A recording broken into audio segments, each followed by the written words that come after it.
The wind carried dust through the streets of Fort Yuma, California, and Josephine Grant sat behind the lace curtains of her small parlor, watching yet another young couple stroll past her window with eyes only for each other.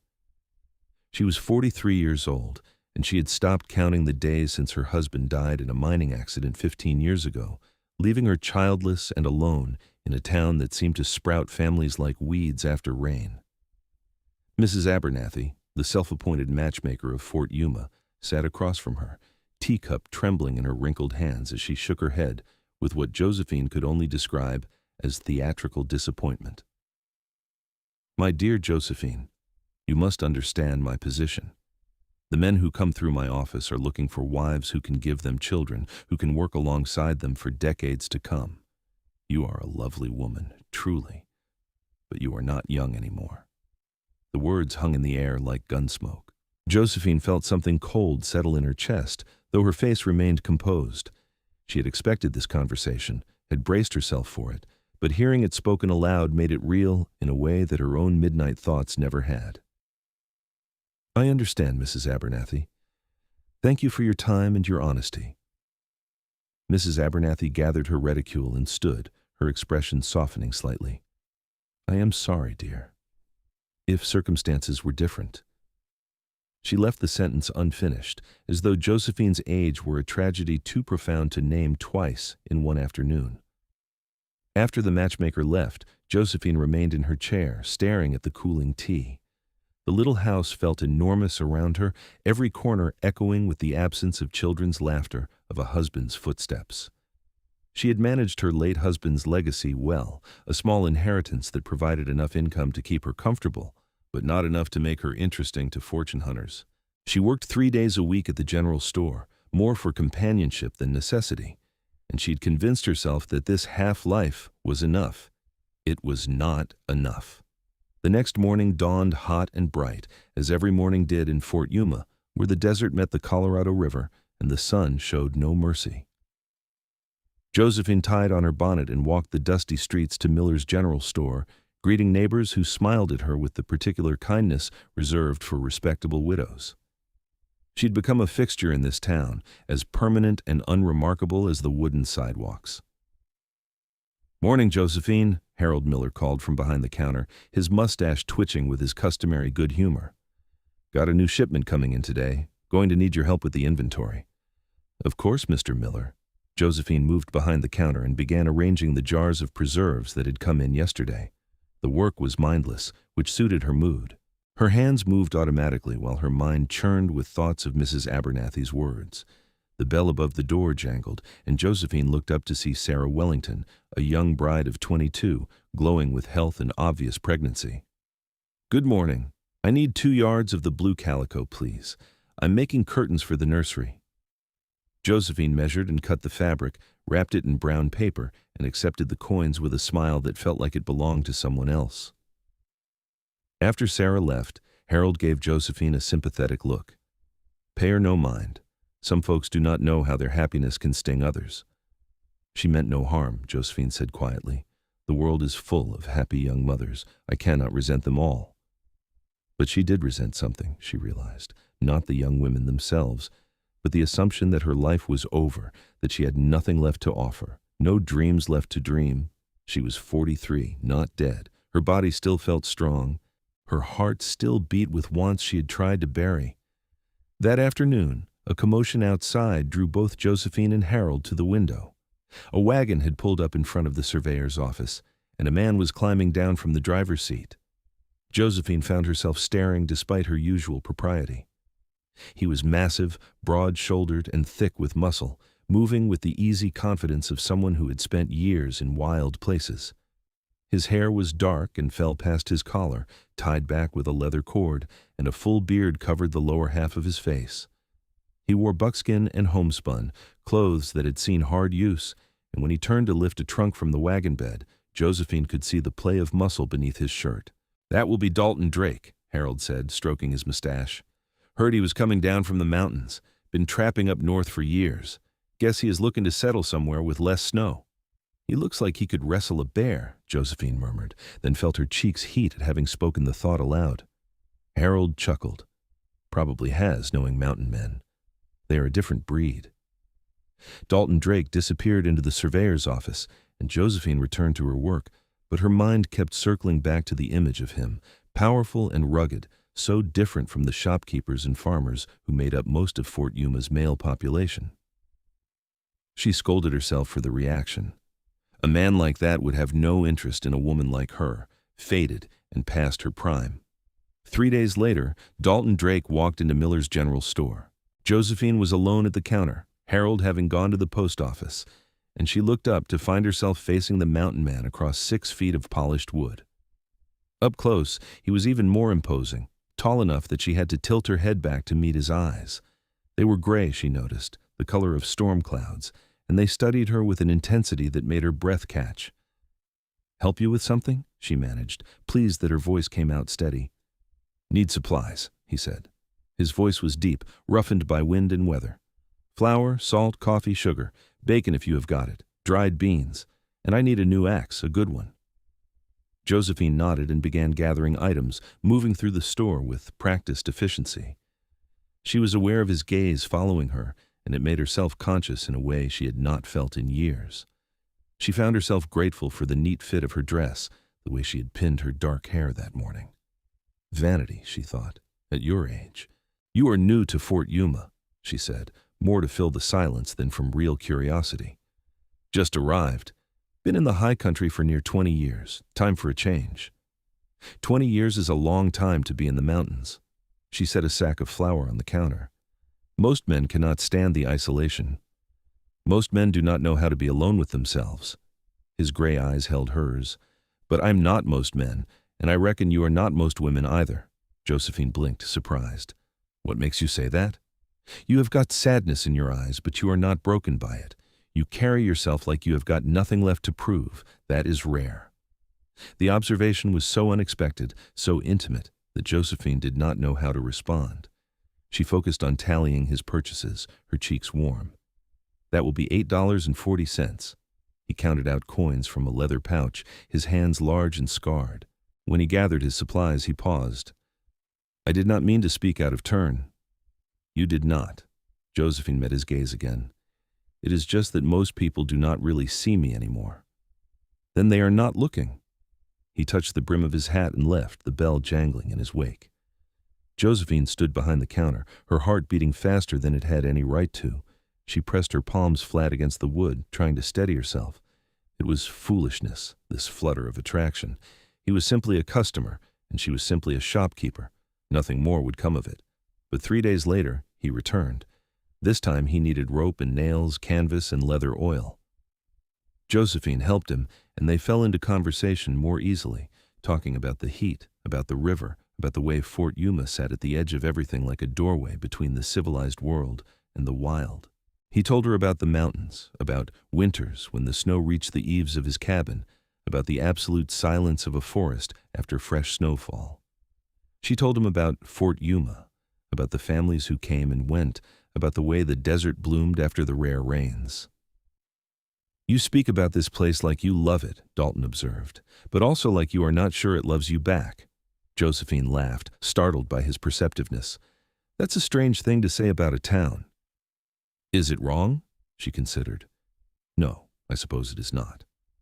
He paid for his supplies, but this time he lingered. "Would you think me forward if I asked to call on you sometime?" Josephine's heart leaped, then crashed. She thought of Mrs. Abernathy, of those pitying words. "You are not young anymore." "Mr. Drake, I am a 43-year-old widow. Surely you would prefer someone younger, someone who could give you a family." His expression did not change. "I am 47, Mrs. Grant.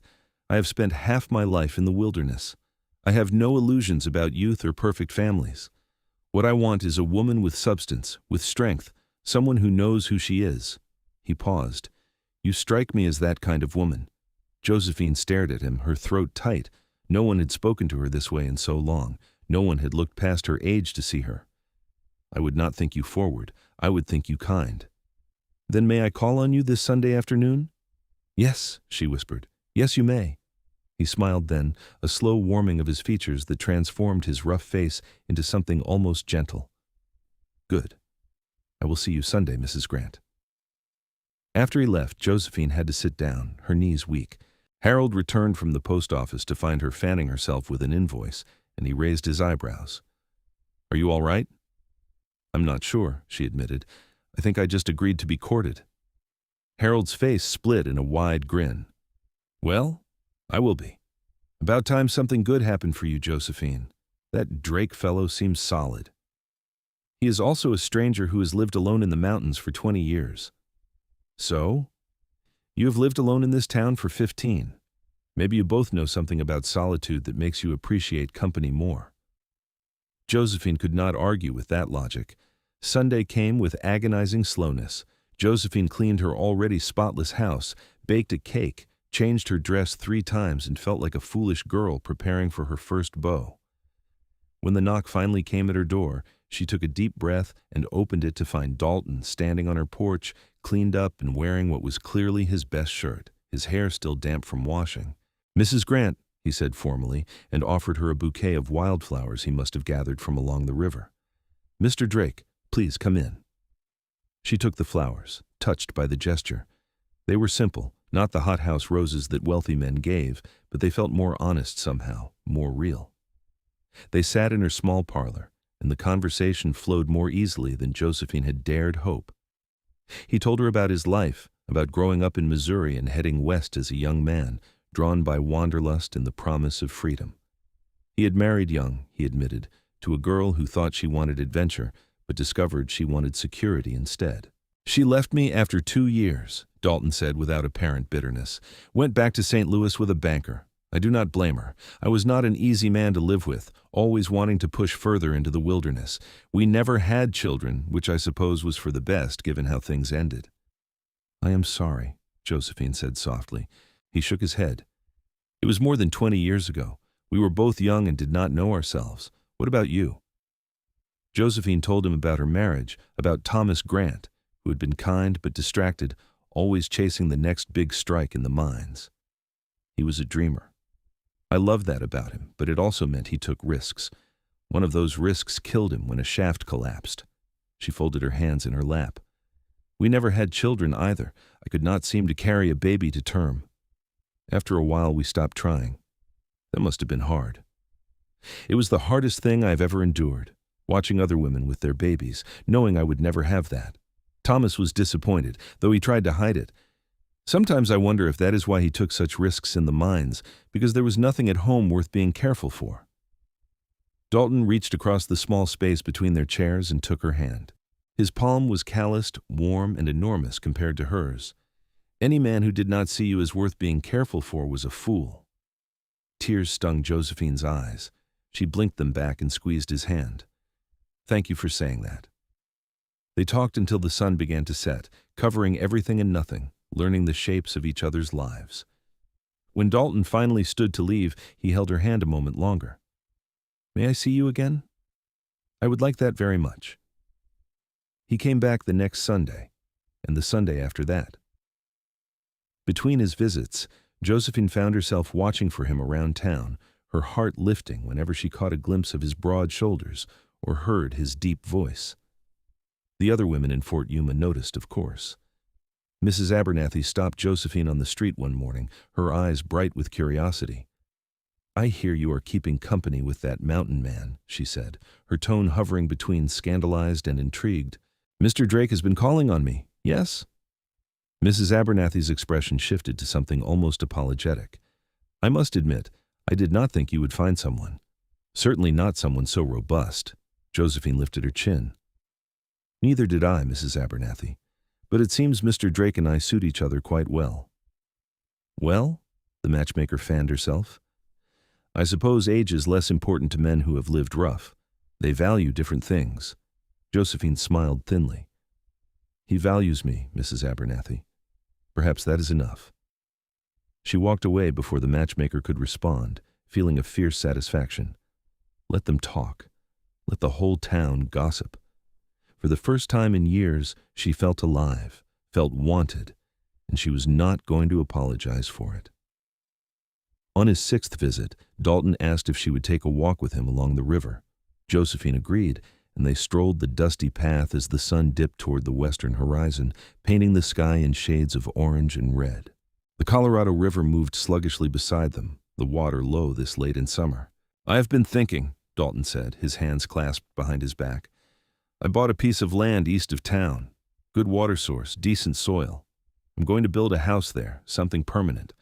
I'm tired of wandering, Josephine. I want to put down roots." Josephine's heart beat faster. "That sounds like a fine plan." "It would be a finer plan if I had someone to share it with." He stopped walking and turned to face her, his gray eyes serious. "I know we have not been courting long, but I'm not a young man who has time to waste. I know my own mind, and I know what I want. I want you, Josephine. I want to build a life with you, whatever that looks like.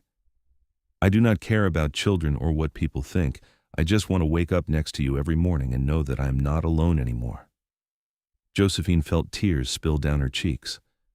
"I want that too. I've wanted it so badly and been told I had no right to want it anymore. You have every right." He stepped closer and cupped her face in his large hands, thumbs brushing away her tears. "Marry me, Josephine. Let me spend the rest of my days making you happy." "Yes," she breathed. "Yes, Dalton, I will marry you." He kissed her then, gentle despite his size and strength, a kiss that tasted of promise and hope. Josephine wrapped her arms around his neck and kissed him back, feeling 20 years drop away.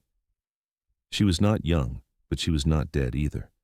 She was a woman who had been given a second chance at love, and she was going to seize it with both hands. They married 3 weeks later in Fort Yuma's small church, with Harold Miller standing as witness, and half the town crammed into the pews, curious to see the widow and the mountain man pledge their lives to each other.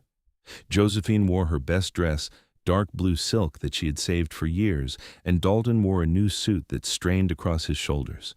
When the preacher pronounced them husband and wife, Dalton kissed her so thoroughly that several of the older ladies gasped. Josephine did not care. She was Mrs. Dalton Drake now, and she had never been happier. They spent their wedding night in Josephine's little house, which Dalton had to duck to enter. He picked her up as though she weighed nothing and carried her to the bedroom, and Josephine felt suddenly nervous. It had been 15 years since she had been intimate with a man, and her body was not the young body Thomas had known. Dalton seemed to sense her hesitation. He set her down gently and framed her face with his hands. "We do not have to do anything you are not ready for." "I want to," she said quickly. "I'm just nervous. It has been so long, and I'm not young anymore." "Neither am I." He kissed her forehead, then her cheeks, then her mouth. "We are both old enough to know what we want and brave enough to take it. That is better than youth any day." He undressed her slowly, reverently, his big hands surprisingly gentle, and when she stood before him in nothing but her skin, he looked at her like she was something precious.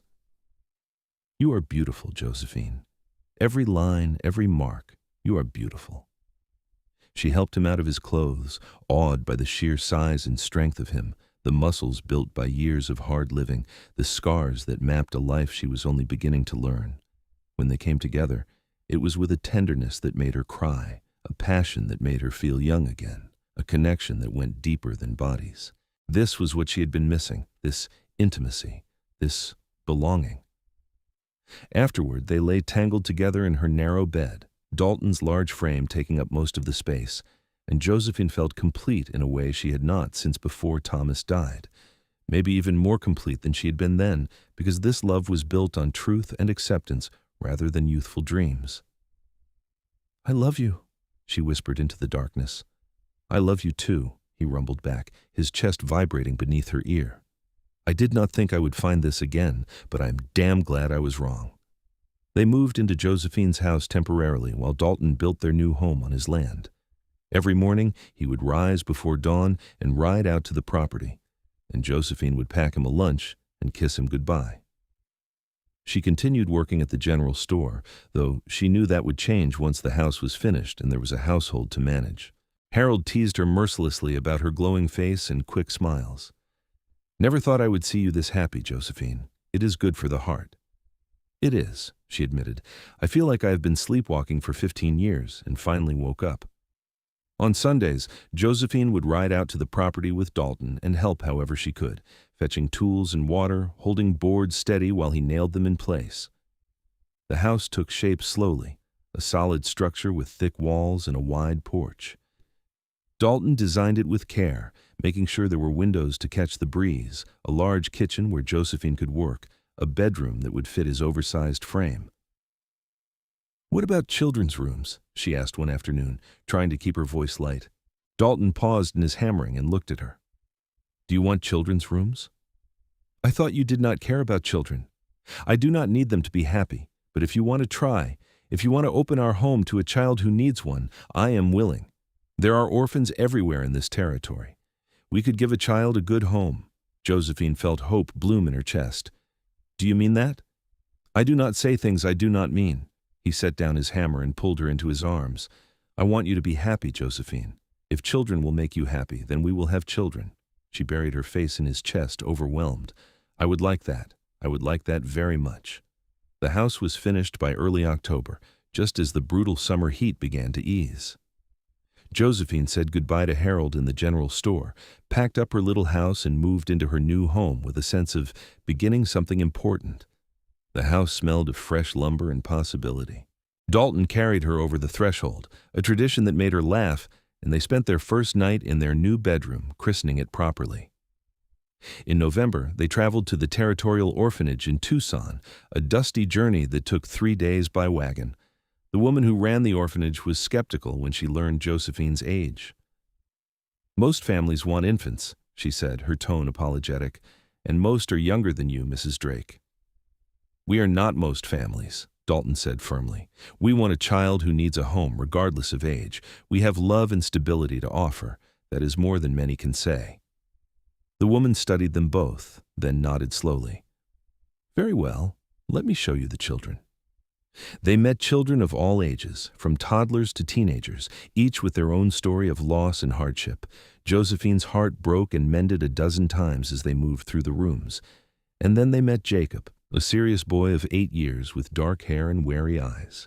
He had lost his parents to cholera, the matron explained, and had been at the orphanage for nearly a year. "No one wants the older ones," Jacob said matter-of-factly when Dalton crouched down to speak with him. "They all want babies they can raise from the start." "That sounds like a lot of sleepless nights to me," Dalton said. "Babies are exhausting. 8-year-olds can have a real conversation." Jacob's eyes widened slightly. "Are you looking for a son?" "We are. We have a house on good land, plenty of food, and more love than we know what to do with. Think you might want to be part of that." Tears welled in Jacob's eyes, though he tried to blink them away. "You really want me?" Josephine knelt beside Dalton and took the boy's hand. "We really do, sweetheart. We want you very much." The paperwork took weeks, but by the time Christmas arrived, Jacob Drake was officially their son. He was quiet at first, testing boundaries, waiting for the other shoe to drop. But Dalton was patient and steady, teaching Jacob to ride, to fish, to work with wood. Josephine cooked his favorite foods, mended his clothes, and held him when nightmares woke him in the night. Slowly, Jacob began to believe he was home. His smiles came more easily.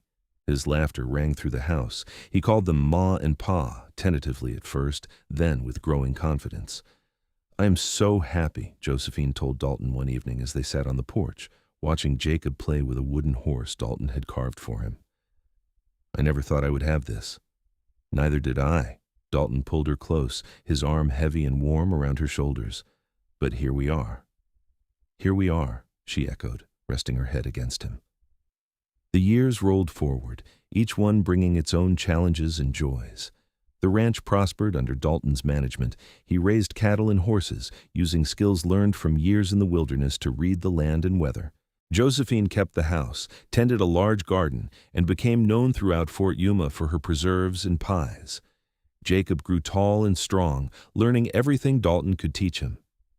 When Jacob was 12, they went back to Tucson and adopted again, this time a girl of 6 named Emma, who had been abandoned at a mission. She had tangled red hair and a fierce spirit that reminded Josephine of herself. Emma adored her big brother and followed him everywhere, and Jacob was protective of her in a way that made Josephine's heart swell.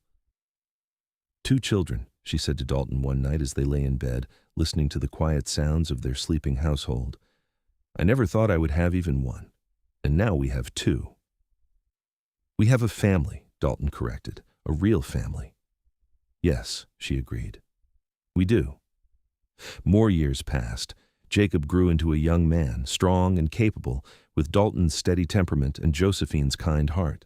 He courted a girl from Fort Yuma, a sensible young woman named Mary, and when he married at 21, the wedding was held at the Drake Ranch. Josephine cried through the entire ceremony, overwhelmed by the fullness of her life. Emma grew into a beautiful young woman with her mother's determination and her father's protective instincts. She shocked the town by deciding to become a teacher, and Josephine supported her completely, remembering her own years of being told what she could and could not do. Dalton's hair turned gray, then white, but his strength never seemed to diminish. He still rose before dawn, still worked the ranch with steady hands, still pulled Josephine into his arms every night and told her he loved her. The lines on his face deepened, but to Josephine he only became more handsome, more solid, more exactly what she needed. Her own reflection showed the passage of time, the silver in her hair, the deeper creases around her eyes. But she did not mourn her aging face the way she once had. She had earned every line, every gray hair, through years of love and work and motherhood. She wore her age like a badge of honor now. On their 20th wedding anniversary, Jacob and Mary hosted a celebration at the ranch, the yard filled with neighbors and friends. Mrs. Abernathy attended, ancient now but still sharp-eyed. She cornered Josephine near the punch bowl. "I must admit, Mrs. Drake, I was wrong about you," the old matchmaker said. "I told you that you were not young anymore, that no man would want you. I was a foolish old woman." Josephine smiled, without malice. "You were reflecting the world's beliefs, Mrs. Abernathy. I cannot fault you for that, but I am glad I did not listen." "So am I, dear, so am I." Mrs. Abernathy patted her hand. "You and Mr. Drake have built something beautiful together. It gives an old woman hope." Later, as the sun set and the guests began to leave, Josephine and Dalton stood on their porch, his arm around her waist, watching their children and grandchildren scatter through the yard.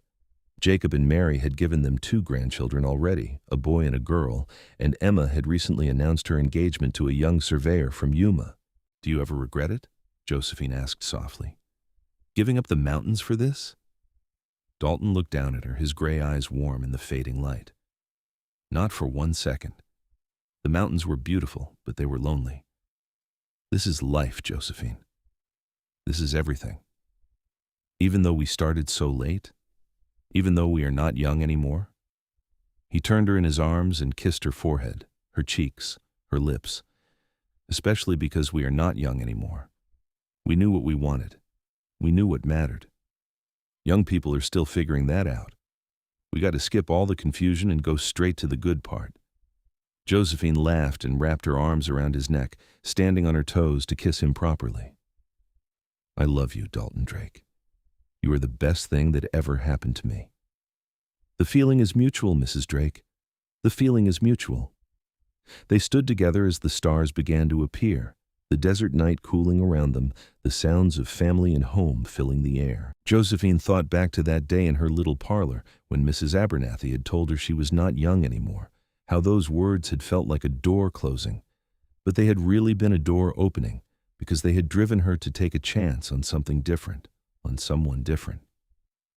She thought about the moment Dalton had walked into the general store, big and rough and real, how he had seen her when everyone else looked through her. She thought about his proposal by the river, about their wedding, about every moment that had followed. She was 63 years old now, her body softer and slower than it had been, but she felt more alive than she ever had in her youth. Love had not passed her by after all. It had simply been waiting for the right time, the right person, the right moment when she was wise enough to recognize it and brave enough to claim it. The ranch thrived as the years continued their steady march. Dalton taught Jacob everything he knew about ranching and animal husbandry, and together they expanded the operation, buying more land when it became available, building a reputation for quality livestock. The Drake Ranch became one of the most respected in the Fort Yuma area, known for honest dealings and fair prices. Emma married her surveyor, Thomas Carson, in a ceremony that rivaled Jacob's wedding in its joy and celebration. She taught at the Fort Yuma schoolhouse for 3 years before her first child was born, a daughter named Josephine after her grandmother. When Emma placed the tiny baby in Josephine's arms, Josephine wept openly, overwhelmed by the continuation of her name, her legacy, into another generation. "I wanted her to be strong like you, Ma," Emma said, her own eyes wet. "I wanted her to know that age is not the end of anything, that life can begin at any moment." "Oh, sweetheart," Josephine held her granddaughter close. "She will know. We will make sure she knows."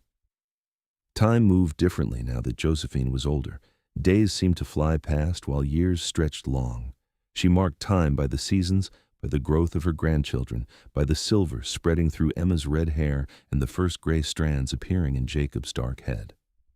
She and Dalton moved more slowly now, their bodies protesting the hard work of ranch life, but neither would consider stopping. This life was too precious to waste. On Josephine's 70th birthday, the family gathered again at the ranch. There were 9 grandchildren now, ranging from Jacob's oldest at 15 to Emma's youngest at 3. The house rang with noise and laughter, with the chaos of a large family.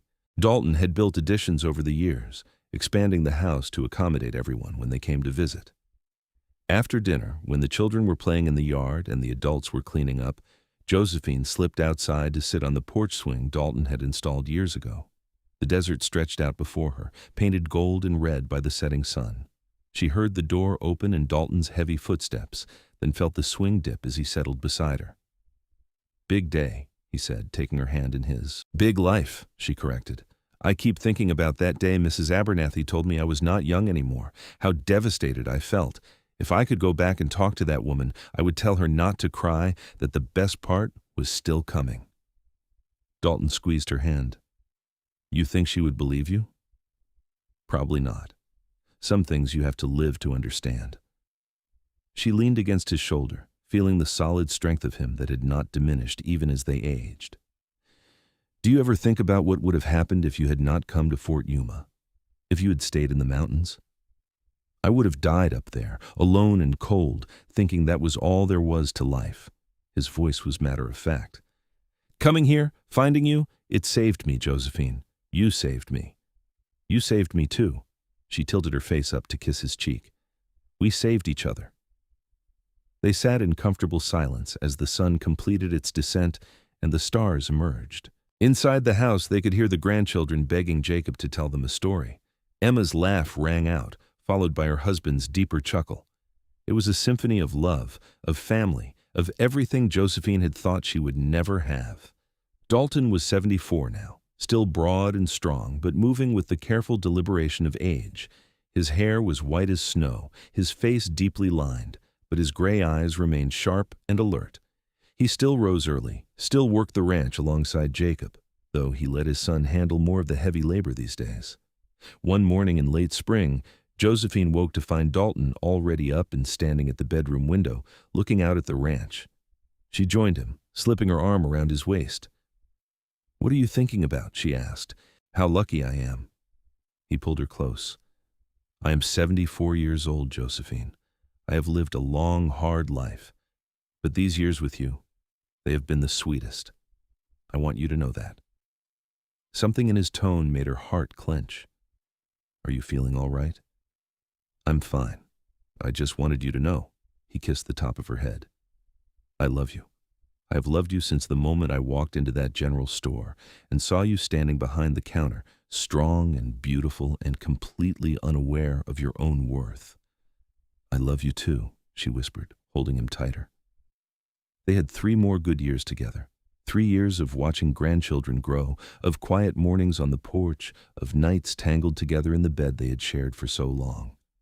Dalton remained strong and present, a mountain of a man who had chosen to spend his final years in the warmth of family rather than the cold isolation of the wilderness. He died on a warm October morning, sitting in his favorite chair on the porch, watching the sun rise over his land. Josephine found him there when she brought out his coffee, his face peaceful, his hands folded in his lap. He looked like he had simply drifted off to sleep. The grief nearly destroyed her. After so many years of companionship, of love, of never being alone, his absence was a wound that would not close. Jacob and Emma stayed close, their families surrounding her with love and support, but nothing could fill the space Dalton had occupied. She mourned deeply and honestly, crying until she had no tears left, raging at the unfairness of losing him after finally finding him. But slowly, as weeks turned to months, she began to remember Mrs. Abernathy's words from so long ago, and Dalton's response. "She is not young anymore," the matchmaker had sighed. "Neither am I," Dalton had said. "That is a perfect match." They had been a perfect match. 27 years of marriage, of love, of building a life together when everyone said it was too late. 27 years of proving that age did not matter, that what mattered was two people who saw each other truly and chose each other completely. Josephine was 77 years old when Dalton died, and she lived another 6 years after that, surrounded by her children and grandchildren and great-grandchildren. She told stories about their grandfather, the mountain man who had come down from the high country looking for a new life and found love instead. She told them about being 43 and thinking her life was over, about the matchmaker who dismissed her, about the moment Dalton walked into the general store and saw her. "Age is just a number," she would tell them. "What matters is that you keep your heart open, keep believing that good things can happen, keep being brave enough to take chances. Your grandfather and I started our life together when most people thought we were too old. But we knew better. We knew that it is never too late for love, never too late to begin again." On a warm spring morning, Josephine Drake died peacefully in her sleep in the house Dalton had built for her, surrounded by the evidence of their love. She was 83 years old, and she had lived a full, rich life that had begun in earnest at 43, when a mountain man looked past her age and saw her soul. At her funeral, the church in Fort Yuma was packed with people whose lives she had touched. Jacob and Emma stood at the front, holding their own children and grandchildren, 3 generations descended from a love that was not supposed to happen. Mrs. Abernathy's daughter spoke, remembering how Josephine and Dalton had proved her mother wrong, how their love had been a beacon of hope for everyone who thought they had missed their chance. They buried her next to Dalton on a hill overlooking the ranch, under a sky so blue it hurt to look at. Her headstone read simply, "Josephine Drake, beloved wife, mother, and grandmother." Proof that it is never too late. Years later, when Jacob's grandchildren asked about the woman they were named after, he would tell them the story. He would tell them about a widow who thought her life was over and a mountain man who knew better. He would tell them about love that defied expectations, about a family built from hope and determination, about 2 people who were not young anymore but who found each other anyway. "That is what real love looks like," he would say. "Not the easy love of youth, but the hard-won love of people who know themselves, who know what matters, who choose each other with eyes wide open. Your great-grandparents taught us that age is not a barrier to love, that it is never too late to begin again, that 2 broken pieces can make something whole and beautiful." And the children would listen, wide-eyed, to the story of Josephine and Dalton Drake, whose love had created a legacy that would ripple forward through generations, a testament to the truth that had echoed through their lives. It is never, ever too late for love. The ranch continued to thrive long after both Josephine and Dalton were gone, passed down through Jacob and then to his children. The house Dalton built stood strong, its thick walls sheltering generation after generation. In the parlor, on a shelf of honor, sat a photograph taken on Josephine and Dalton's 20th wedding anniversary, the 2 of them standing together on their porch, his arm around her shoulders, both of them smiling with the quiet confidence of people who knew exactly how lucky they were. Emma's descendants became teachers and surveyors, carrying forward her love of learning and determination.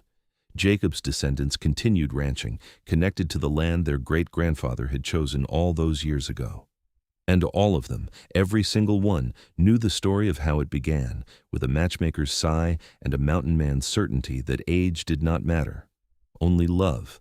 In Fort Yuma, the story became legend, told and retold, growing in the telling but never losing its essential truth. The widow and the mountain man who had found each other when everyone said it was impossible, who had built a life together when they were supposed to be too old, who had proved that love recognizes no timeline, no age limit, no expiration date. The desert sun continued to rise and set over the land Dalton had claimed, and Josephine had made a home. The Colorado River still flowed, carrying water and life through the harsh landscape. And somewhere in the dust and heat and timeless beauty of the West, their love story remained, a reminder that it is never too late to begin again, never too late to take a chance, never too late to find the person who sees you truly and loves you completely. Josephine had been 43 when she thought her life was over. She had been 43 when Dalton Drake walked into the general store and changed everything. She had lived 40 more years after that moment, 40 years filled with love and family and purpose. 40 years that proved Mrs. Abernathy wrong, that proved the world wrong, that proved that being not young anymore was not an ending but a beginning. And Dalton, who had spent 20 years alone in the mountains, had found that the greatest adventure was not in solitude but in connection. That coming down from the high country to build a life with a woman who matched his strength and determination was braver than any winter he had survived alone. That saying, "Neither am I," to the declaration of age, was not resignation, but celebration, an acknowledgement that they had both lived long enough to know what mattered. Their story was not a fairy tale with a young prince and princess. It was something better, something truer. It was a story about two people who had been broken by life and put themselves back together, who had learned hard lessons and survived loss, who had reached what the world called middle age and found it was really just the beginning. It was a story about courage and hope and the refusal to accept limitations imposed by others. It was, in the end, a perfect match. Not because they were young or flawless or unburdened by past pain, but precisely because they were not. Because they brought their whole selves, complete with scars and gray hair and hard-won wisdom, and chose each other anyway. Because they proved that love is not the sole province of youth, that passion and joy and new beginnings can happen at any age if you are brave enough to reach for them. The Drake family continued to grow, spreading across California and beyond, but they always remembered their roots. They remembered the ranch outside Fort Yuma, the house on the hill, the graves under the endless blue sky.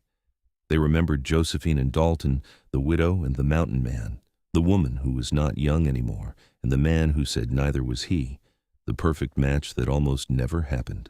And in remembering, they carried forward the most important lesson of all, that it is never too late, that love has no age limit, that life can begin at any moment if you have the courage to seize it.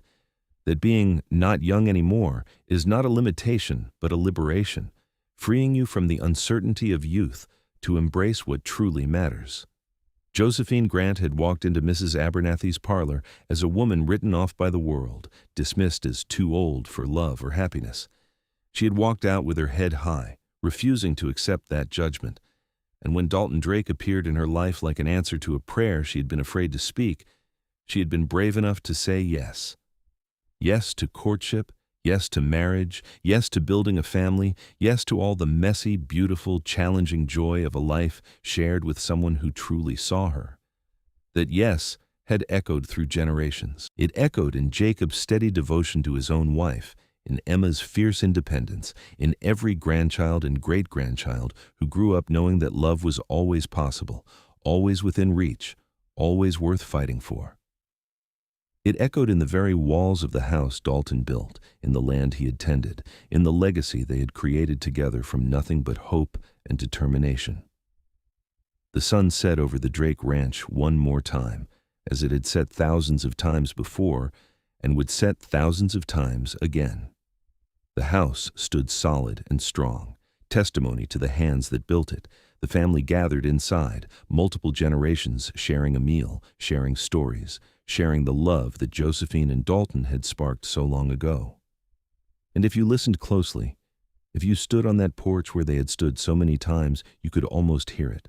The echo of laughter, the murmur of voices, the promise that had started with a matchmaker's sigh and a mountain man's quiet certainty.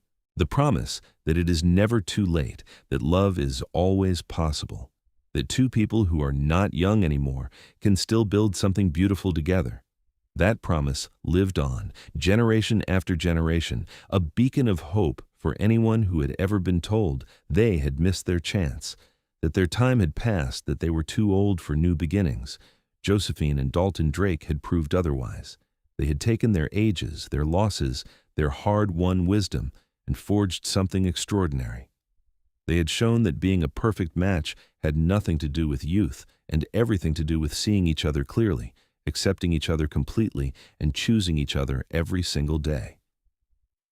Their love story was not conventional, but it was real. It was not easy, but it was worth it. It was not what anyone expected, but it was exactly what both of them needed. And in the end, that was all that mattered. Not the opinions of matchmakers or neighbors, not the conventions of society, not the limitations others tried to impose. Just two people who found each other at exactly the right time, even though the world insisted it was the wrong time, and who built a life that would outlast them both. The stars emerged over Fort Yuma, the same stars that had watched Josephine and Dalton fall in love, that had witnessed their wedding, that had shone down on their growing family. The same stars that had seen the mountain man come down from the high country and the widow step out of her grief, and the two of them meet in the middle, creating something neither had dared to dream was possible. And the stars would continue to shine, long after everyone who knew them was gone, keeping watch over the land they had loved, the family they had created, the legacy they had left. A legacy that whispered to anyone who would listen, "It is never too late. Love has no age limit. Your life is not over until you decide it is, and sometimes the best chapter is still ahead, waiting for you to be brave enough to turn the page." Josephine Grant Drake and Dalton Drake had turned that page together. They had written a story that defied expectations and proved that age was just a number, that what mattered was the courage to love and be loved, to try and fail and try again, to build something meaningful from the raw materials of hope and determination and a chance meeting in a general store. Their story lived on, a testament to possibility, a roadmap for anyone who had ever felt dismissed or forgotten or past their prime. A reminder that life is long and full of surprises, that the person you are meant to find might not appear until you have lived enough to appreciate them, that being not young anymore might be the best thing that ever happened to you. Because youth does not know itself. Youth stumbles and guesses and hopes it is making the right choice. But age knows. Age has learned. Age has survived enough to recognize what matters and brave enough to claim it when it appears. Josephine and Dalton had that age, that wisdom, that clarity, and it had made all the difference. The wind blew across the ranch, rustling through the trees Dalton had planted, carrying the scent of the earth and the river and the endless desert beyond.